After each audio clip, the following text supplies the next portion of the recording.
Hello, welcome to Mental Moments Part 2. This is going to be a quick one. Famous last words, probably.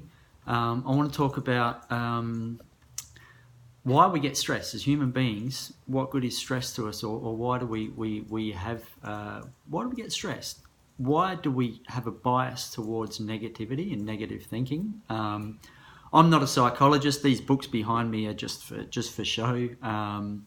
My mum's a psychologist, but I'm not. But I want to talk about it in the sort of practical application sense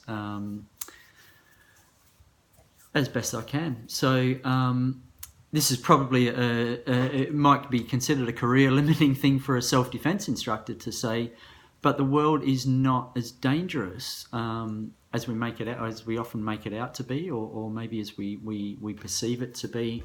But why do we get stressed? Well, the sort of systems that work together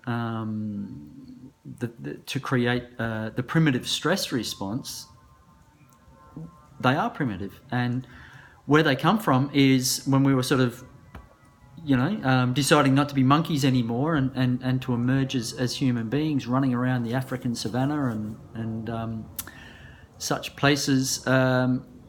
There was a very real threat every time we went out the door, or they didn't really have doors, they had sort of cave entrances and stuff like that. But when we went out and about, we might have been going to get water, we might have been going to get plants to eat, whatever it was. There was a very real and present danger of getting eaten by things. There was a very real and present danger of getting smacked over the head with clubs and rocks and whatever else is around from our fellow emerging humans, but who are from the other group, across the river. So that's where it comes from, and it's all meant to help us to hopefully run away from things that are dangerous, or at least to survive them better. So all that stuff that happens, the hammering heart rate and the dry mouth, and the blood sort of goes from the extremities of our body into the core of our body, and our muscles get a bit tenser. All we have left is gross motor skills when we're in that condition, because they're the things that are sort of going to help us survive the saber-toothed tiger and the fellow monkey or ex-monkey trying to hit us with a rock. So what happens is, or what has happened over the years, our brain starts to treat a lot of things that are in our daily lives now that are not life-threatening as life-threatening. So we have the same sort of responses to things like work stress. So, like,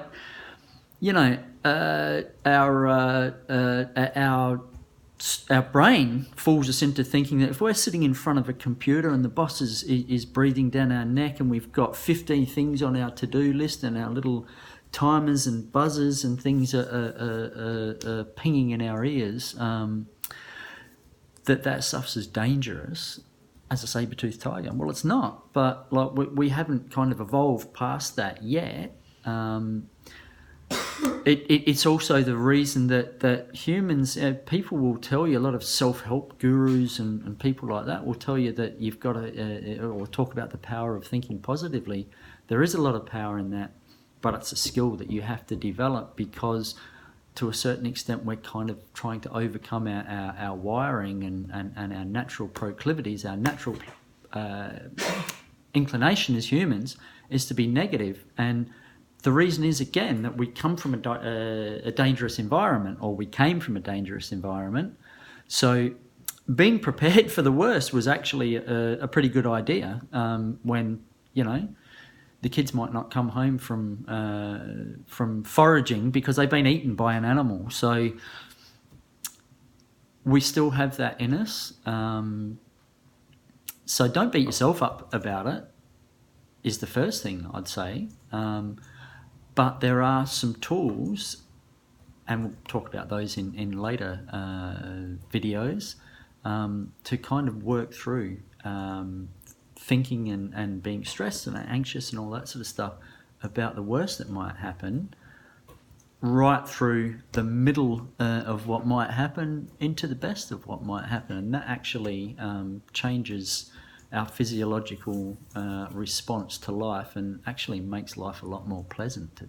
But anyway, that was just a little note on why we get stressed and why we're such negative buggers. It's cool, it's okay, it's because we used to be monkeys. See you in the next one.